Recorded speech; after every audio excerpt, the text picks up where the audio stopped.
Day, fellow South Africans, entrepreneurs, business owners, employers, employees, academics, and students. Allow me to take this opportunity to welcome you to our first episode called Experiencing Economic Change. First, let me give you a brief background about myself so you can understand that I speak with some authority.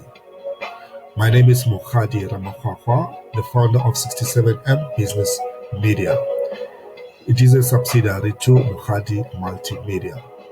67M Business Media is a marketing and advertising agency with the aim to unleash business potentials for entrepreneurs.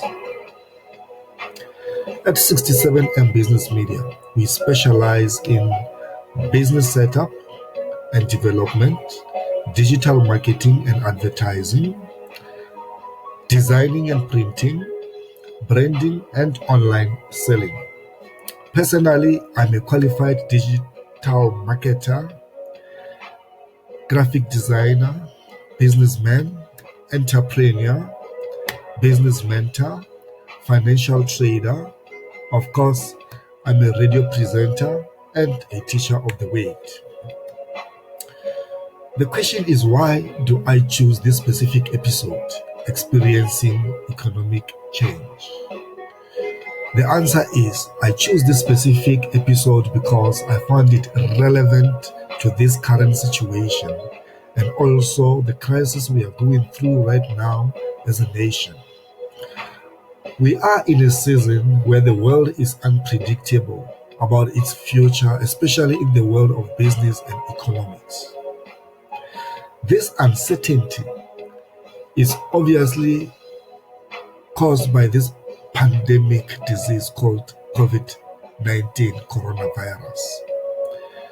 What is this COVID-19 coronavirus and how do we interpret it? Well, on the 31st of December 2019, the World Health Organization, abbreviated as WHO, reported a cluster of pneumonia cases in Wuhan City of China. Severe acute respiratory syndrome, coronavirus 2, abbreviated as SARS-CoV-2, was confirmed as the causative agent of what we now know as coronavirus disease 2019, COVID-19. Since then, the virus has spread across the world, including South Africa.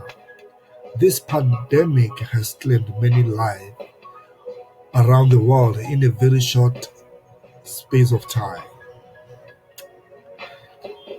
On the same note, I would like to express my condolences to those who lost their loved ones as a result of this pandemic. And let death be not proud, for to them death shall be no more. Now, to our government leaders, I would also like to express a word of honor for taking a swift and aggressive precaution and to declare a national lockdown with the aim to flatten the curve of the spread of this pandemic. Again, to each and every one of us, we can also help to flatten the curve of this spread by taking strict precautions when interacting with one another, and especially by staying indoors. And of course, don't forget to wash your hands frequently. Well, let us face it. COVID-19 has forced the entire world into lockdown mode, and it has terrified around the citizens around the world and has also triggered a financial meltdown. This is obviously forcing companies to close down. People are getting retrenched, properties being repossessed, and resulting in a total social chaos.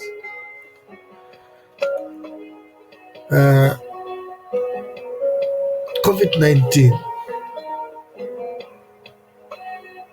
to me, it reflects a broader trend.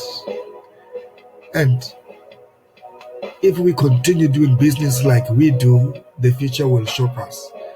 And more crises will emerge and will exceed the capacity of government. government and financial institutions, as well as corporate entities.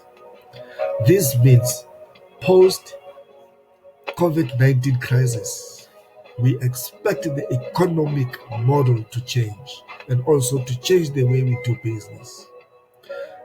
This will call for one to refine his or her gift and develop new skills. This is the new world order, experiencing economic change. Well, you can follow me on my Facebook page for more episodes as I reveal plans and strategies on how to overcome this crisis. Search for Mohati Ramaphosa on Facebook, or on our business page, search for 67M Business Media. I'll leave you with a word of wisdom from the book of Ecclesiastes, chapter number 11, verse 1. It says, "Ship your grain across the sea. After many days, you may receive a return." As it go along, it says, invest in 7 ventures. Yes, even 8. Why? Because you do not know what disaster may come upon the land, like this one. If we continue to the very same book of Ecclesiastes, chapter number 11, verse 6, it says, "Sow your seed in the morning, and in the evening let your hands not be idle." Sow your seed in the morning, and in the evening let your hand not idle. For you do not know which will succeed, whether this or that, or whether both will do equal.